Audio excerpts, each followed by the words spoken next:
Ladies and gentlemen, welcome back to the Crypto News Podcast. We are buzzing as always, still coming in hot from Mexico. It's your host, Matt Zahab. And folks, just going to set the stage here. We are recording on Monday, February 17th. This is going to air a week later on the 23rd. And it is a holiday for a lot of people today. We have Family Day in Canada. It's a bit of a joke holiday. I think we just did that because it's President's Day in the States, our lovely neighbors to the south. We had one of the sickest hockey games I've ever watched in my life. We had that on Saturday night. Canada versus USA in the Four Nations Cup. 3 fights to kick it off in the first 9 seconds. If you're a hockey fan like me, it was absolutely electric. And, we were booing some anthems. It was a little bit wild. You sort of love to see it all. But the biggest news of the weekend, folks, and I just spent 2 months in Argentina. Valentine's Day. Did I get a piece of LIBRA coin? No, because I was with my girlfriend on a date here in Mexico. I had to take the lady out for Valentine's Day. She went to the washroom. And what did I do? I checked my phone and I said, holy crap. And it all went down. We are going to get into that. So again, by the time this episode airs, it will be a week later, but that was the big talk of the weekend. Time for today's guest, the one and only Prabal Banerjee, the co-founder of Avail. He's a researcher and technical leader and spearheaded the implementation of the data availability layer in 2020 and led the team of researchers to explore new frontiers in cryptography and blockchain tech. His interest in crypto began way back in 2013, which led him to explore blockchain's tech in 2016, and he's accumulated a wide range of internship experience with companies including IBM and Oracle. And he, again, just a true blockchain guy, loves it through and through, not just the money, but the tech more than anything else. Also, Root and Polygon. Can't wait to get into all of this. Prabal, welcome to the show, my friend. How you doing this lovely morning? Thank you for having me on the show. Doing great. I'm excited to be on the show with you. Let's do it. Before we get into all the incredible stuff that you have done and are doing, and of course, Avail, which I'm a huge fan of your guys' company. What a friggin' weekend, dude. And again, for the listeners, we'll just set the table. I'm sure if you guys are crypto fans, and 99% of you are, you saw what happened this weekend. I'll do a quick TLDR recap. Friday night, Eastern time. I'm on Eastern, so I'll do it for Eastern. Friday night, Eastern. I want to say around like 6 or 7 p.m. Eastern, because me and the lady did do a bit of an early dinner. I checked Twitter while she is using the loo, and I see literally the tweet from President Javier Milei saying, "We launched a shitcoin, folks. Everyone get your piece of the pie." I was like, this can't be real. I thought he got hacked. I go and look at the charts. There is 900 LIBRA tokens that all have $1 million market cap. Then I see the big dog, which is currently at like $2.5 billion.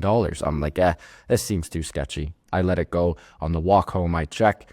It hit 4.5 and went all the way down. I think present day probably it's at like 500 mil. 90% of all value absolutely gone. One of the biggest rug pulls of all time. CoffeeZilla has now done some interviews with Hayden, this guy. We won't really get into what he does, but what a shit show. People are going to jail. This might be the tip of the iceberg here, but what the heck is going on in meme land, and what's your thoughts on the LIBRA launch?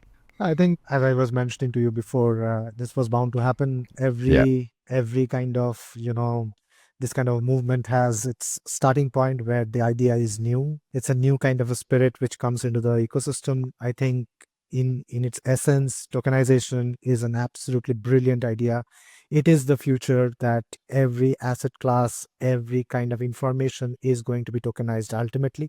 And we are yet to see the full scale of tokenization and what value it can bring to the ecosystem in general and to humanity in particular. But this particular event was bound to happen when you know that it's being commoditized, right? That everyone can just do it in their free time in any way and shape and form as they can.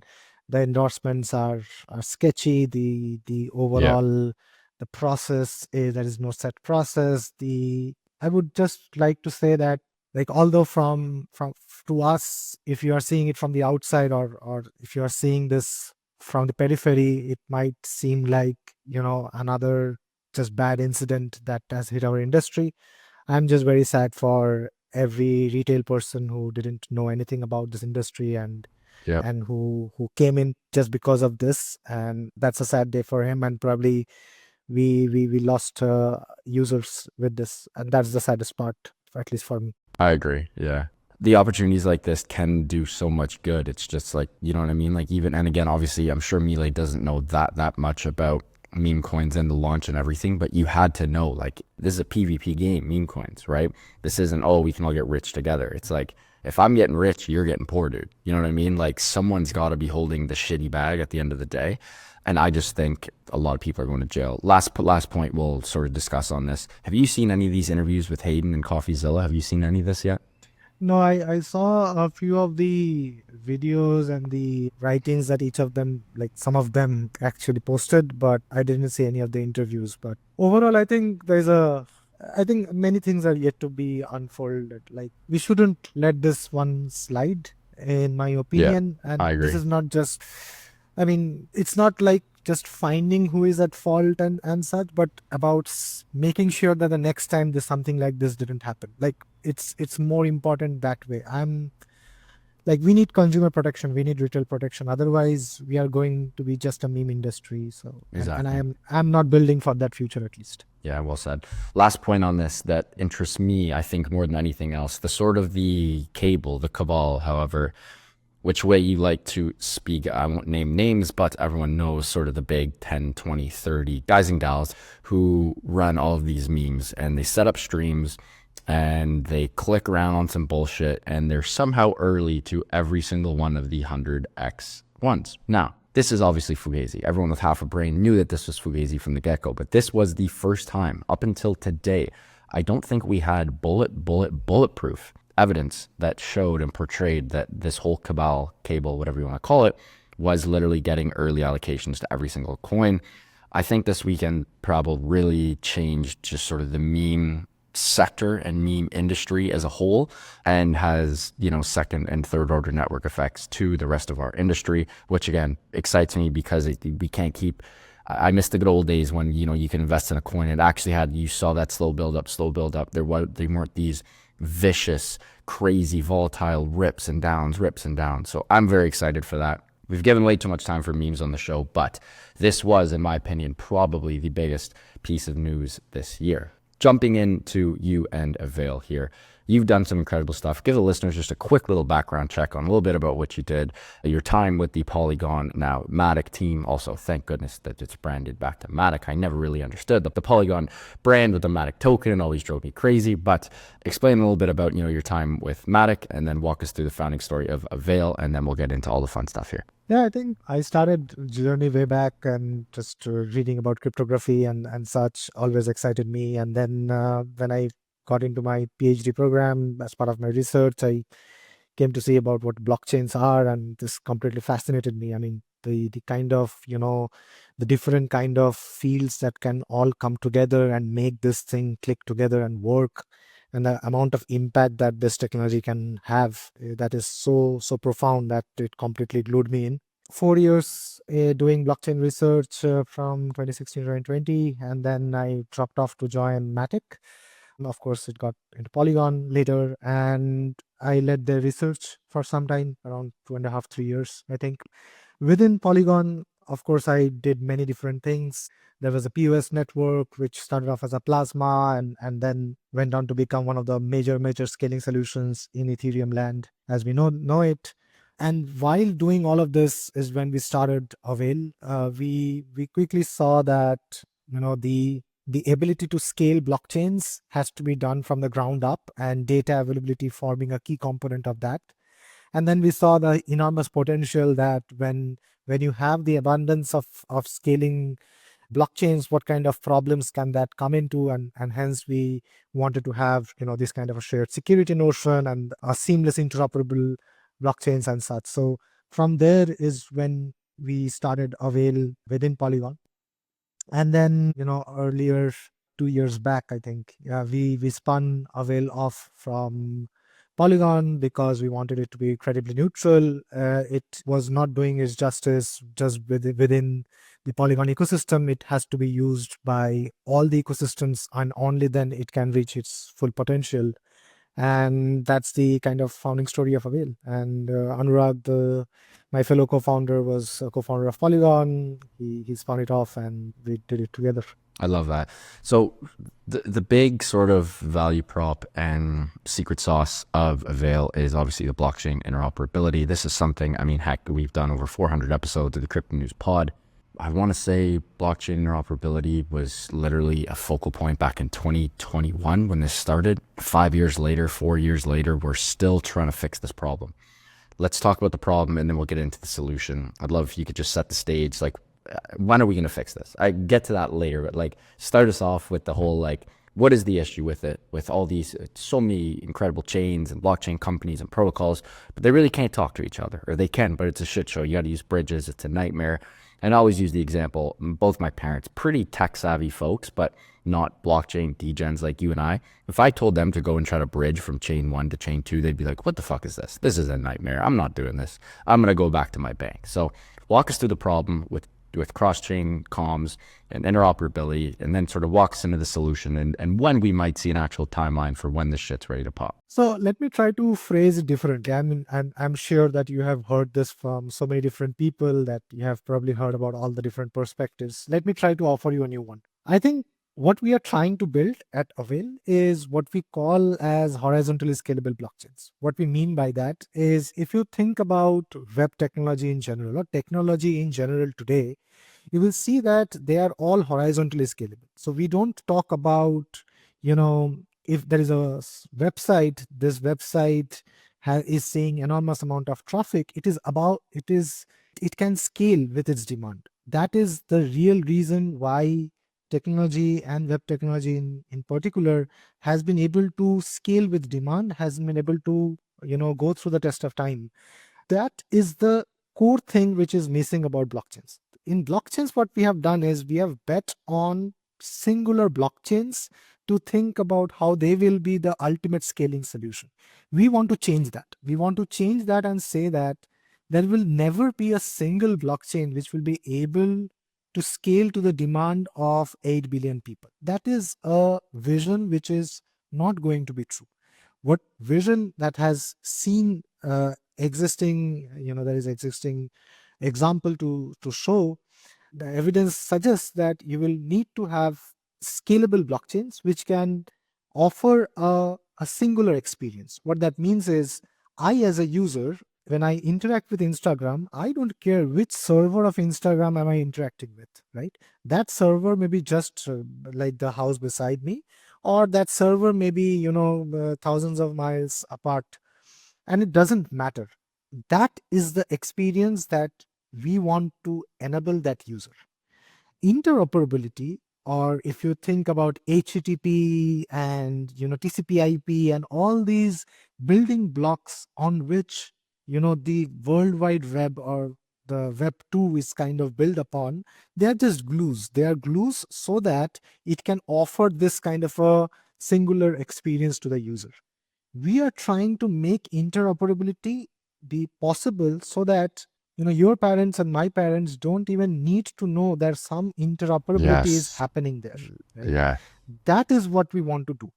All the things about why, like data availability, all the things about interoperability, about shared security, these are just so that the end user doesn't have to care. It's not because we want the end user to care more and more about data availability and KZG commitments and I don't know all that, right? It's like that is not the aim.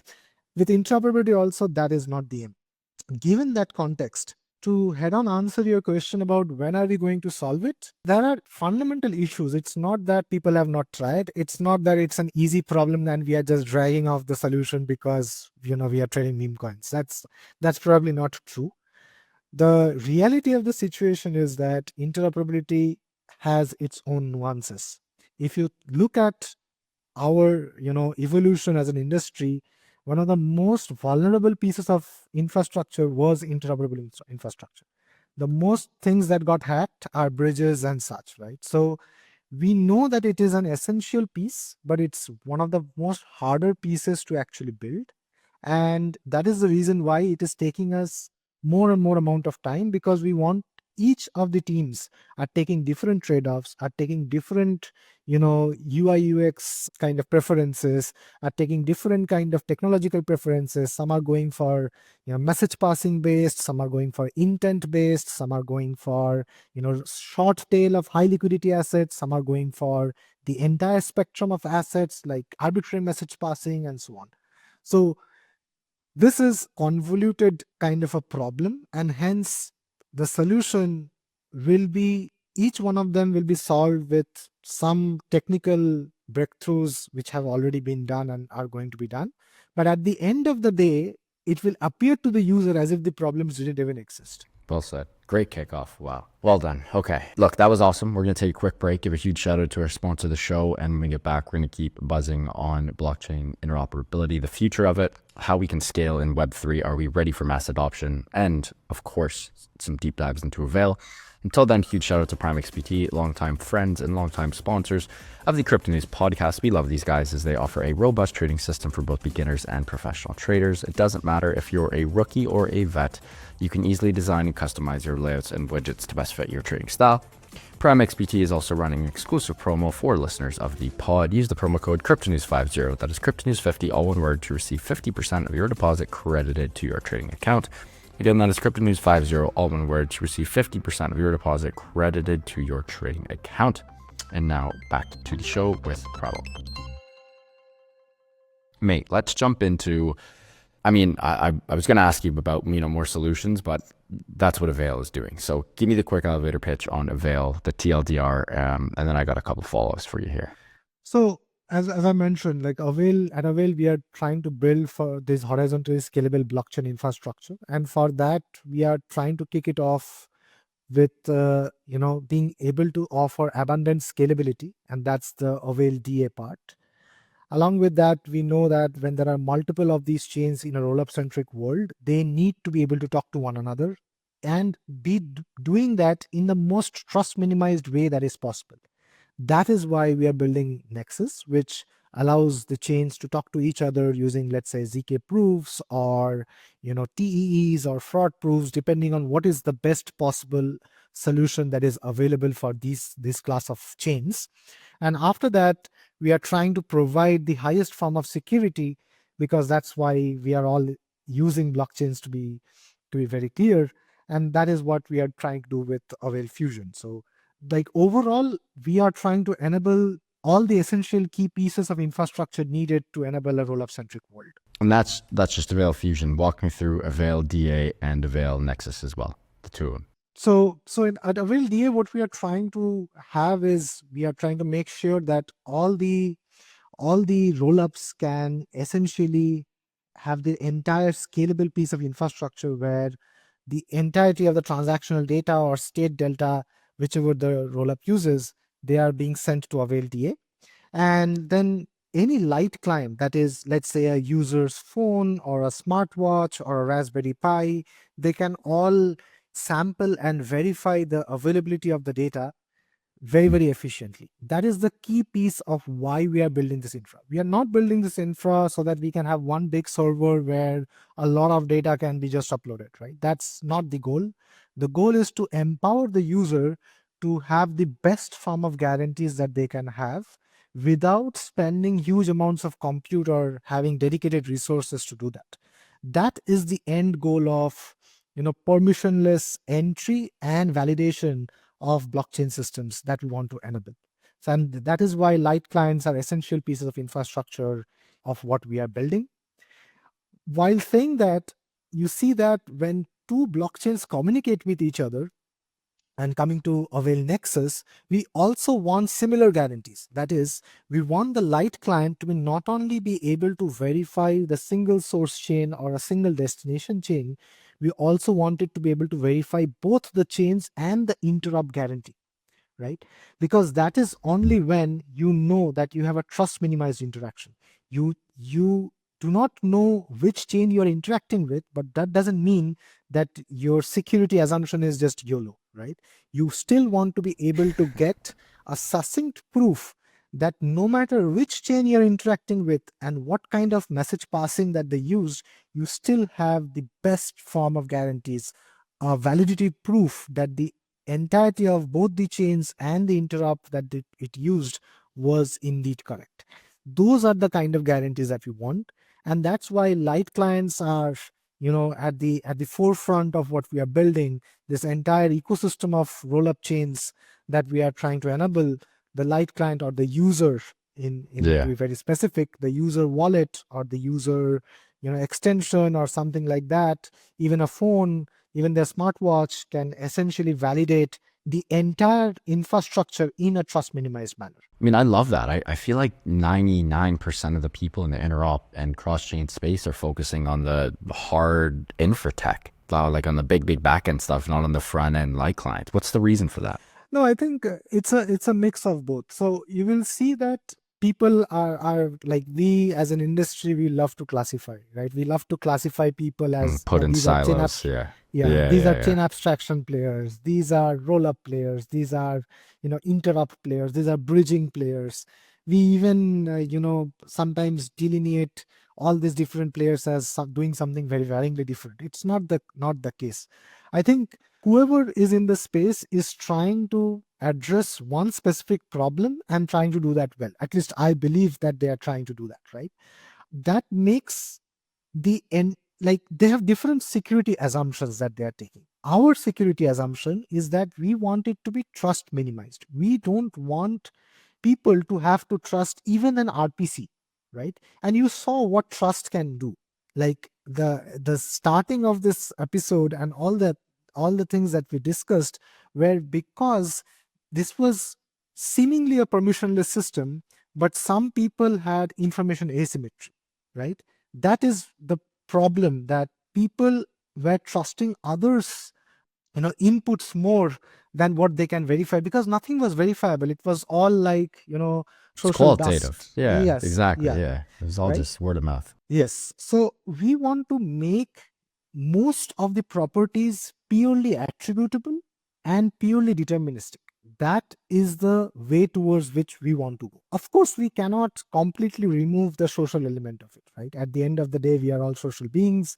This thing is going to power human interactions. So there is going to be a level of human input and social input there. But the as much as possible, we are trying to build for infrastructure which the client can self verify, because that is the kind of sovereignty that we want to offer. That is the kind of experience we want to offer, because we don't like that we say that we have this hugely decentralized permissionless infra, but the moment a big RPC provider goes down, it's as if blockchains have vanished from the face of the earth, right? That should not be the case. A blockchain should be not only be able to resist a few centralized key players going down, it should be able to welcome any user with minimal amount of resources at its disposal. Very interesting. Okay. I love that. Another thing I'd love to ask you about is the funding. You guys raised a nice, if I'm correct here, 75 mil just over a year, well, not quite over a year ago, but about 9 months ago, back in May of 2024. This was after the initial 5 million pre-seed, followed by a $27 million seed and a 43 million Series A. Again, that is huge, and not by, like, you guys raised it by the big dog VCs as well.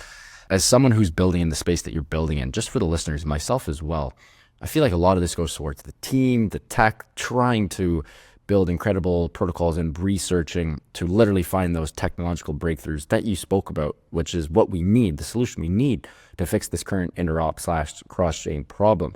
What are you guys spending that cake on? Like, you get all that money and it's like, it's not, it's not consumer centric really products yet. It will be, but when you're really trying to hammer a multi-billion dollar problem, where does that money get spread out to? This is more of a selfish, curious question for me, but I'd love to know, like, sort of what silos the cake gets put into. I think, like, to be very, very honest, most of it goes towards making sure that we are able to solve the problem, right? Gotcha. The kind of traction that we have got is because of the vision. That was very important. That is something that is very good to have, and so on. But we will be judged by execution, right? At Yeah. the end of the day, you will not come and talk about what we are supposed to build for years of time. This is a very fast paced industry, which means that we have to keep up, we have to keep on delivering, we have to keep on shipping on the products that we believe is going to change the world, right? So to be able to enable that kind of an execution, what we spend largely on is on the teams and the resources of the team. Apart from that, of course, there's a lot of different pieces of infrastructure which all need to click together to be able to run a layer 1, and Of then we'll course. be able to get all the ZK proofs clicking together and all the different types of infra that you need to be people to be able to deploy and to be able to test out this and so on. And then you have marketing spends and marketing budgets as well, which are needed, like people to know that we exist and we are there and we are trying to solve something. So I would largely bucket them as developer facing expenses. That is the part of the building and letting other people build and sponsoring hackathons and making sure that we are able to flow the value to the devs who are actually providing us back with feedback and actually using our product. That's part of the developer feedback. Then there are some of the events and such and so on, but largely it's about making sure that we have a small agile team and we do everything we can to be able to execute the vision that we have promised. I love that. Well said, mate. Couple more questions here. One thing that you've discussed many times in the past that I love where I've listened to your stuff is literally the question, are we ready for mass adoption? We hear the word, that little 2-word phrase, mass adoption, heard it 6 trillion times. I've used it 7 trillion times myself. Clearly, we still are not ready for mass adoption. Just over the last 2 weeks, we've had some of the biggest potential onboarding moments in the history of crypto, with presidents launching meme coins, the most powerful man in the world, Donald Trump, launching a friggin' meme coin, his wife just crushing us all, now Javier Milei crushing us all. When are we ready for mass adoption? And obviously you and I talked about the qualitative part, where clearly we are not on that side. We're still too immature or clownish, or insert whatever word you would like to insert. But on the tech side, on the scalability side, are we ready yet? If not, why? And when are we going to be ready? It's a tough thing to actually say. Like, I will try to maybe ask it a bit differently, right? Let's say that are mobile phones the best that it can be? Are mobile phones ready for mass adoption? Right? If you ask me this question, the answer would be yes. I mean, we can produce enough phones. We have enough power in the phones. We have enough things and hardware and software and all Well the said. things Yeah. that we need on a phone to be able to say that, yes, this is the best version of the phone that it can be. And you have the resources to be able to supply to 8 billion people. Whether you have to create the demand of 8 billion people is an economic problem. But from a technological problem, we have almost solved it. My counter to that would be like, no, it's not true, because of the fact that we don't even know what mobile phones can be, right? Gotcha. We don't know if you would have given them a better phone, a better hardware, a better software, what this could have enabled. And you can see that every day. For example, take a phone that you took 5 years back, your own phone, and try to use it for 5 days straight today. You can't. You will be so exactly right, because the same you are not using a different thing, like maybe using Facebook. You just open the same damn web page of Facebook, it just consumes so much more today than what it used to in five years back, right? Yeah. Which means that the requirements are changing. Coming back to answer you straight on, right? Are blockchains ready for mass adoption? What do you want blockchains to do? If you just want native token transfers, if you just want stable coins being sent from one to the other, I think yes. I mean, are people doing it? No. Is there a single stack which is possible to do it? Probably yes, probably no, depending on what benchmarks and what DA and so on and you get.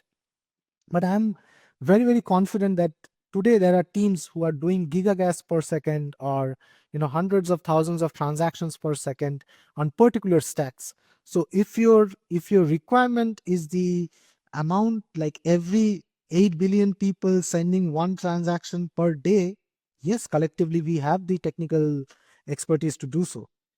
Is it ready for the seamless interop and the experience that we want to give to the user? Well said. Absolutely no. Well said. And that's the same for banking infra also. If you go back 10 years from now on, banks were there, but there was no interop. Like, I couldn't send you money 10 years back, at least from where I lived. Right? Yeah. I couldn't send you money even if I wanted to, even if I had your banking details and such. Like, the kind of hoops that I had to cross were the same as the bridging hoops that today you have to cross on the blockchain space. Well said. So the experience is not there. That's why we are building. When it's going to be solved, it's a cat and mouse kind of a game. by today's standards, if you ask me, I think in a year or two, it will be solved. But in a year or two, the problems that will be facing us are much, much bigger. Right. The scale is going to be much bigger. The computational requirements and the use case that you are going to see, hopefully the use cases are going to be much, much bigger.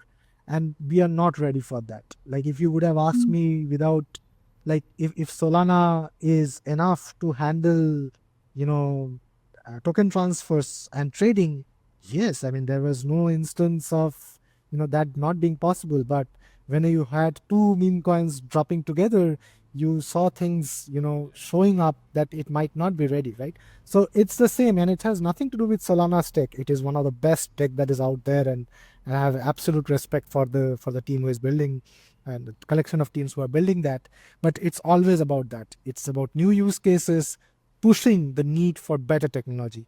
And we have to, as technology creators or as people inside the tech industry, we have to push ourselves to be able to give and to be able to enable people to make the next thing possible. Very well said. Mate, what an episode. Before you let us go here, one last question. Any news popping off? Again, your episode is going to air a week after you and I are recording present date, but any news, any announcements, anything you'd like to drop us before we let you go here today? I think a lot of things are happening across the Avail ecosystem. I think we have a couple of launches coming either end of this month or next month with, one of the newer and the more anticipated rollups in the social fi space, Lens, coming to production. And we are looking forward to that. There are other rollups as well, some things like a SVM kind of a rollup, and lots of EVM rollups are also coming to production in the next few weeks. So it would be great to see that. We are also slowly sharing more and more details about the work that we have done with Avail Nexus and Avail Fusion. We are going to release, white papers of both, hopefully in the coming weeks. They are still being written. So a lot of things to look forward to within the ecosystem. Amazing. And lastly, please let our listeners know where they can find you personally and, of course, Avail online and on socials. So yeah, I'm Prabal Banerjee, as the name suggests, on Twitter. We are Avail Project on Twitter. Make sure to follow to know the latest of what's happening within Avail and across our ecosystem. And hope to see you guys soon. Folks, what an episode with Prabal Banerjee, co-founder of Avail. He was bringing the noise this episode. We discussed a little bit of everything: the future of blockchain, interop, chain abstraction, scalability, and Web3. We talked about the craziness of the LIBRA launch and a little bit about the future of Web3 as well. Huge shout out to Prabal and the team for making this happen. If you guys enjoyed this one, and I hope you did, please do subscribe. It would mean the world to my team and I. Speaking of the team, love you guys. Thank you so much for everything as always. And back to the listeners, keep on growing those bags and keep on staying healthy, wealthy, and happy. Love you guys, and we'll see you on the next one. Ciao.